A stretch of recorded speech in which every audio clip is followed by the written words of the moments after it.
Amuchi, sir. Your name? Okay, my name is Encyclopedia. Okay, sir. So, yes. What are your opinions regarding the bike that was banned in Lagos? That was banned in Lagos? Yes. I am still reviewing the situation of bike banning in Lagos. And ultimately, or perhaps Nigeria, because if you start in Lagos, if it's working, it might go around the country. But we are also looking at it from so many standpoints, not one aspect. Our government is looking at it. Government is saying accidents, criminalities, kidnapping, and the other social vices. They are all emanating from the Okada ban, Okada and the East operators. The other area people are having poser is the area of ease creation of employment. For example, there are more than 3 million Okada riders in Lagos. And if you ban them, you ultimately have thrown into the job market another fresh 3 million people and their encumbrances, talking about their family, their friends who are benefiting from the luggage provided by the Okada riding in Lagos. The mechanics that repair the Okada, the people that sell the spare parts. This is the Hârdshíp implication of the ban. Now, if you get 3 million people that are riding Okada banned, you get another 3 million people that are spare parts dealers. You get another 3 million people that are now also taken out of job in other various subsidiaries of Okada operation. You will now get over 9 million people unemployed in a country that is 79 million population are either underemployed, suffering from cyclical employment, or they are not working at all. Therefore, you are heightening the criminality in the society beyond the Okada riders. You are creating dormancy in the life of Nigerian youth. Ultimately, that becomes the greatest and the highest number of people that have been taken out of employment. Ultimately, they are not working anywhere.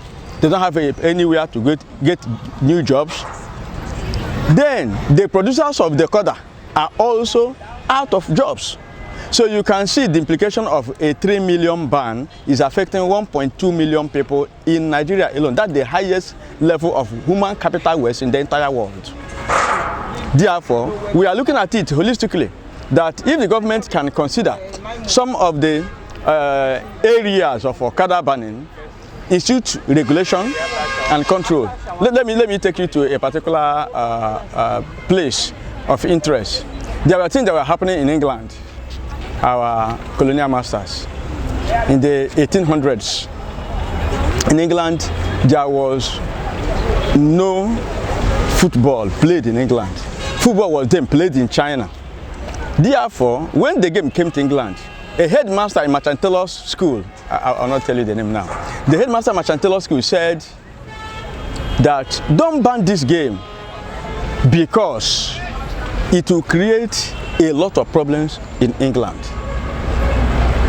The Elizabethan era or administration at the time, not the current queen, said that okay, if we have to allow football to go on as they are playing, because the game was not the way you see now. The game was where people climb horses, chasing a single ball on the street. Before the king, Edward II, banned football in England on April 1314 AD, when he said, if there are so much noise on the city for hustling over large balls, which God forbids, if we don't ban this game in the future in England, it will cause a lot of problem by interpretation.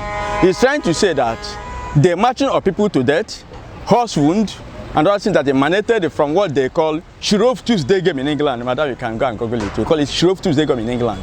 That was the football you are showing tonight. It was called the Shrove Tuesday game in England. So that was what they preceded the ban. But after 500 years, the game was unbanned. You can see the benefit of football today in England. The biggest industry on earth, the single highest individual employment in the world, industrially, is in football. 4 billion people follow this game worldwide. As we are going to Qatar 2023 from November 21st, we are going to play the World Cup. 210 countries have participated in this game in the World Cup qualification so far since 1930. So we are talking that if you ban Okada, which may be good temporarily. But I think that the better option was to sit down, review Okada riding, get it regulated, get it put into play. That was what the headmaster Machantello said. Give it a definite number of players. Let it not be a riot. Let it not be a village chasing a single ball on the street. By the time you do this, you might see the benefit of this game. Everybody has agreed that the headmaster has said the truth.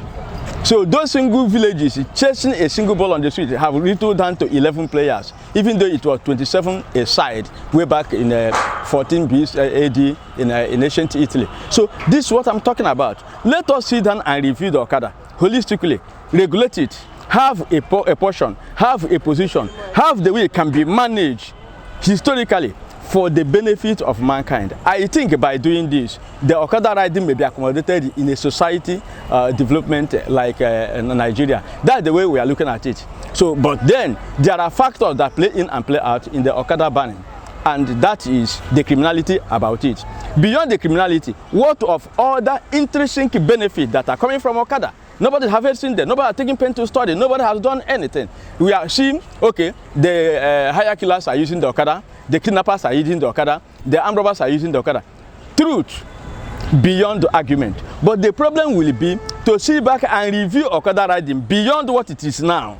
And that is the time we can open a lot of Pandora's box and be able to know how to harvest the Okada occupation in Nigeria vis-a-vis unemployment. That's the way we are looking at it. I wouldn't know what the government had in mind, apart from the criminality, the accident, the kidnapping, the killing. Yes, they want to whittle that down. But the problem now is, if you continue to look at it from the angle of its injurious aspect, you might miss many more intrinsic benefits that are coming. For example, so many Nigerians have come to learn how to build Okada in itself, but they have no encouragement, they have no empowerment, and there's no foundation ready to come and say, can you build an Okada? Come and build it here. I am thinking ultimately that if we are doing this, we might come at a stage where we can now use our stick to build the Okada instead of the iron. And that may give it a leverage in industrial development in Nigeria and ultimately creating more employment instead of its total ban. But the government have its way. They are the last Lord of the universe. They are to say, they are to carry out what we are doing. That is the way it is. Thank you so much. Thank you very much. Your name is? My name is Encyclopedia Alfonso Sianacho. I am a television football analyst on NTA for years. Yeah. Thank you, sir. Thank you. Sir.